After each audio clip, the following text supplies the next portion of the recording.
being on our own side, having our own back, supporting ourselves. From Dr. Gabor Mate, one of the effects of trauma is that we disconnect from ourselves, our sense of value, and from the present moment. And that's the root of a lot of the disconnection that many of us feel. We've had experiences where we weren't safe, and we often develop an inner critic or a feeling of overwhelm, or I'm not really too sure about my value. So we have core deficiency beliefs, perhaps. I'm not lovable. I'm not worthy. I'm damaged. We have all of these things going on that have developed from experiences we had when we were younger. And often we judge ourselves, maybe very harshly at times, for what's going on. As we really look into it, we realize that core deficiency beliefs are not true. They're beliefs that we formed based on some experiences, and they're actually not true. We have this persistent habit of giving ourselves away or of turning against ourselves that we could work with. One of the things that I think is helpful around that is that we do have some optimism that as we work with this, as we tune in, we realize we could have a lot of core deficiency beliefs. They interact, they intersect, and we could come into kindness, compassion with ourselves, but also this kind of a robust, I'm not going to give myself away anymore. I'm not going to believe that. Those false conclusions that I came to when I was a child. We have so much conditioning. We have so many people who have influenced us or affected us, and not all of them were as their best selves. Oftentimes, with parents or other adults, they're not that healed, and they might be passing on messages. They might be putting us in the role of a parentified child or the one who has to take care of everything. As we're working with this, it's a really good idea to step back enough to see what are some of the dynamics, to understand our childhood in that sense from a trauma informed lens, and then to bring ourselves up to date. So here we are, whatever age you're at now, wherever you are in terms of an inner critic, or not quite sure about those core deficiency beliefs, but not quite sure that they're not true. So we have a lot of history with that. You might have an inner critic that's very nasty. Or maybe you've kind of worked with that over the years and made a truce with it, perhaps. There's a lot of different elements of this, which is good in the sense that we have a lot of ways to come in, a lot of pathways in. And it's difficult in the sense of it's very complex. There's a lot of interweavings, intersections of experiences and beliefs and our personal life now. And we live in a system that's very oppressive. Patriarchy, we live in a place where a lot of people aren't valued for who we are. We have to really struggle to be authentic and to be accepted for who we are. And some of that involves pulling back from caring so much about what the mainstream thinks of us. So here we are, these messy human beings with all of that. So let's take a breath and tune into your body for a moment. One of the things I really know about healing trauma is that we need to be here in this moment in time and to know in our nervous system and in our body that we're safe. So we're safe enough here to do a practice of looking into some of the things that cause us trouble, some of the things that limit our happiness and limit our agency, limit our power. Take a few breaths if that feels comfortable for you. If it's not what your body wants to do, then don't do it. Do something else instead. There's a lot of different ways that we can break the trance of catastrophic thinking or other kinds of things that are coming up that are difficult. What is our experience right now as we're thinking about or absorbing some of the words around showing up for ourselves, being on our own side? What's going on in your body right now?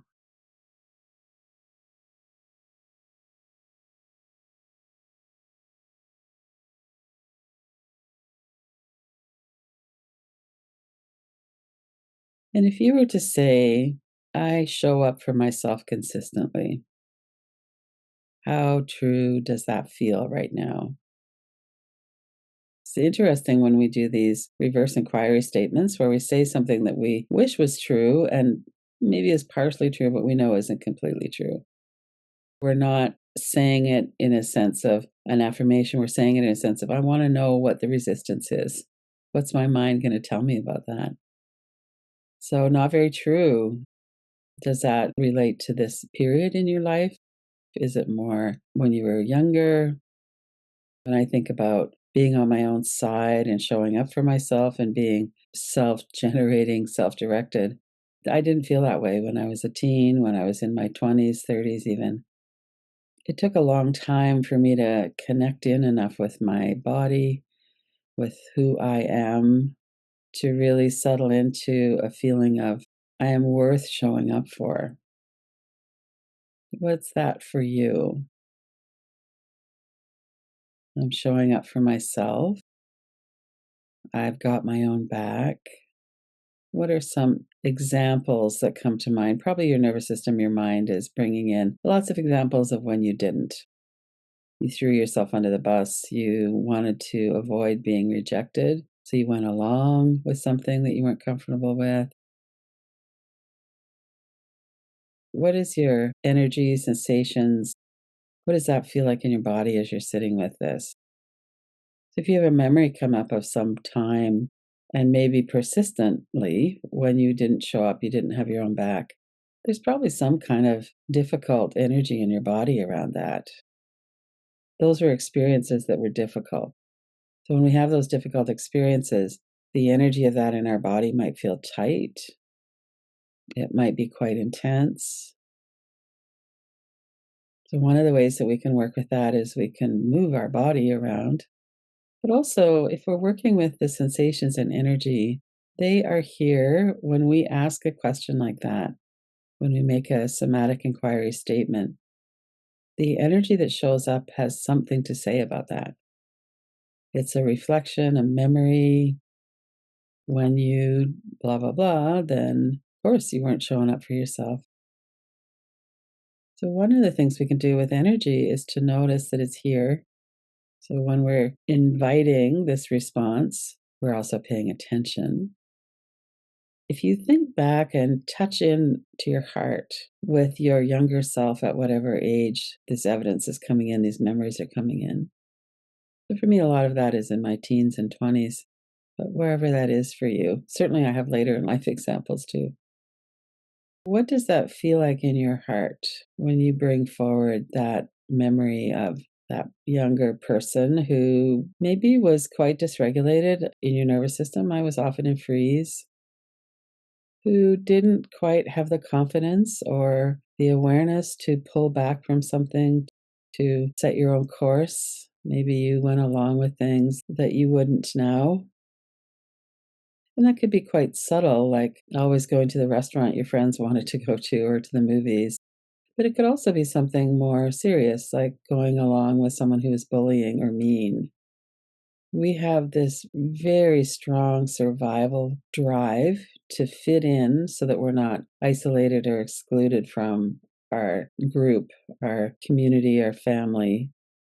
This comes to mind in teens, junior high, high school, especially, where that becomes really predominant as we're detaching and gaining independence from our birth families or our families that we're living in into more of a peer orientation that's a step into adulthood.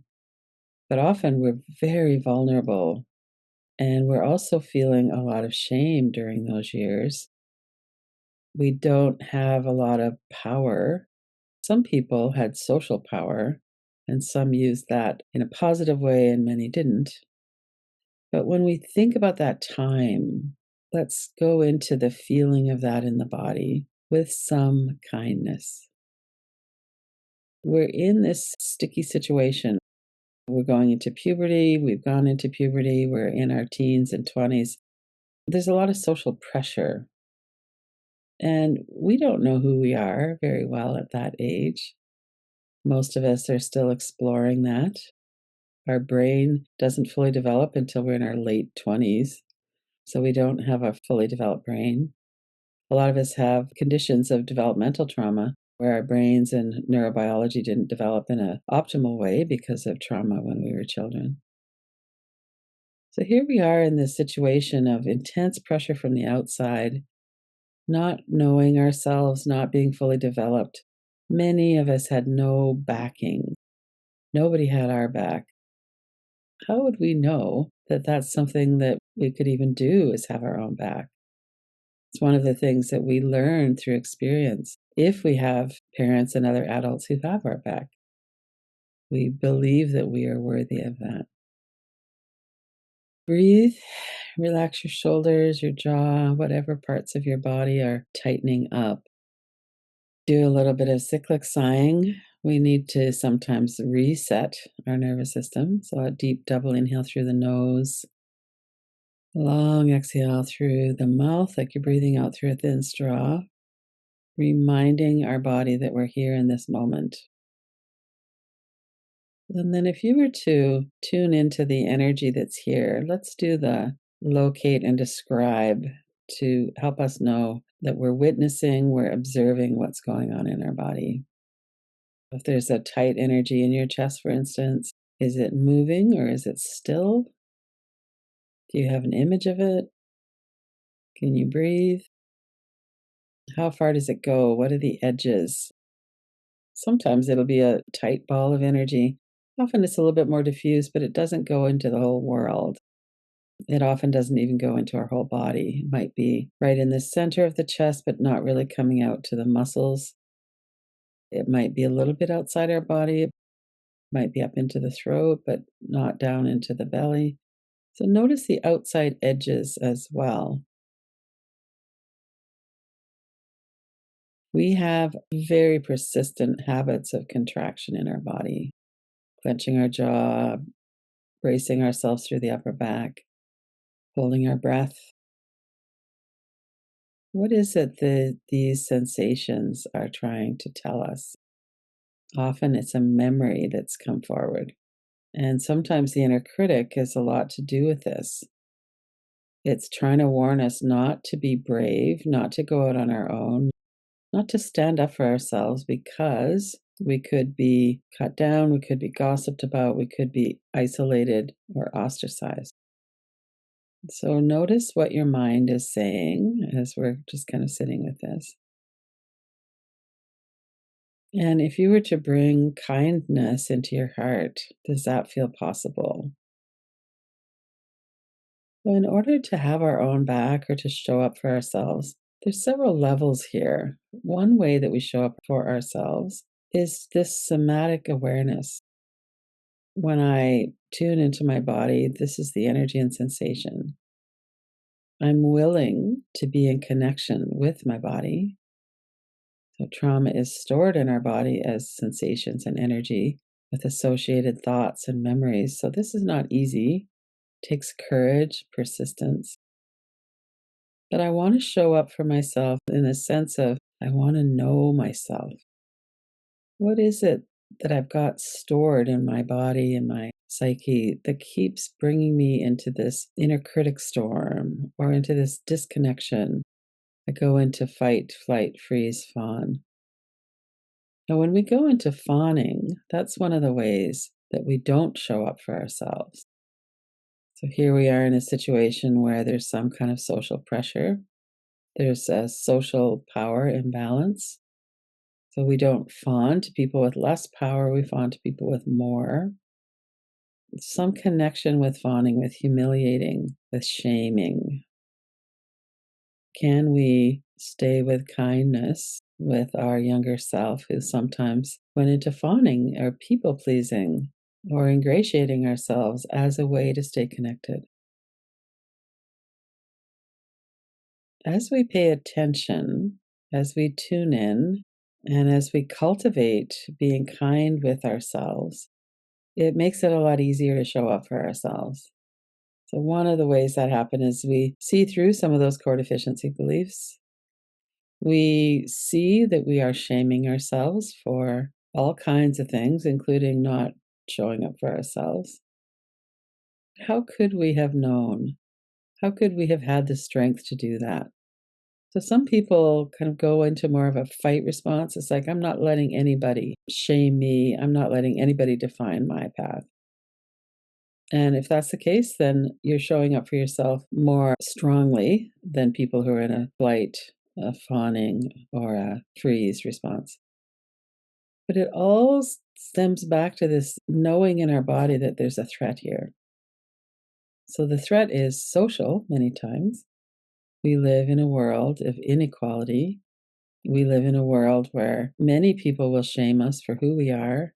And it takes a lot of work and courage and persistence to know who we are. Part of it is this disconnection from our body, our sense of value. This is a complex web. And any thread that we pull here can help us to heal. The sense of I can come into my body, I can notice the energy, I can soften my shoulders, my jaw, my gut, I can breathe. And putting aside our history with this, maybe we weren't able to show up for ourselves in a way that we would have wanted to when we were younger. But now is this moment in time, and you might be 20 years old or 72 like I am, or somewhere along that timeline. What could you do now that would be helpful? For me, it's being aware, this somatic awareness of being able to be in my body, to be welcoming of these sensations, the memories, to stay stable, knowing that I'm here in this moment as I'm doing that. I can breathe. Another big step is offering kindness. If this was a friend of yours, a dear friend or a child who is feeling the way you feel and was wanting to show up for themselves more, what would you say to them? How would you feel about that?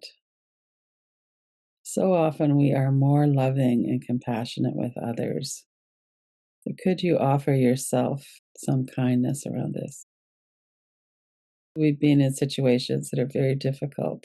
Some of them are global, some of them are personal, but we all know about this.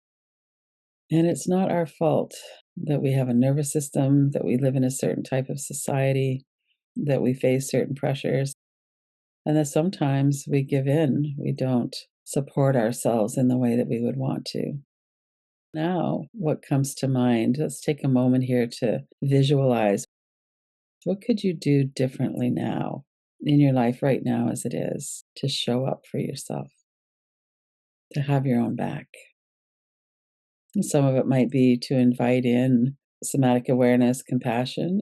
It might also be to work with the inner critic. I've got several guided practices on working with the inner critic, working with catastrophic thinking, coming into regulation so that we're fully here with our humanity. It might be interesting to monitor, am I showing up for myself? Do I have my own back? And when we notice we don't, if we're being critical of ourselves, if we're tuning out, if we're just kind of, well, I'm not very comfortable with this, but I don't want to make a fuss, or however that might show up, we can always show up inside. So sometimes we can do things on the outside as well, in our relationships and in our interactions, but we can always work with kindness and connection and showing up for ourselves internally. So that's a practice that we could make a commitment to set our intention.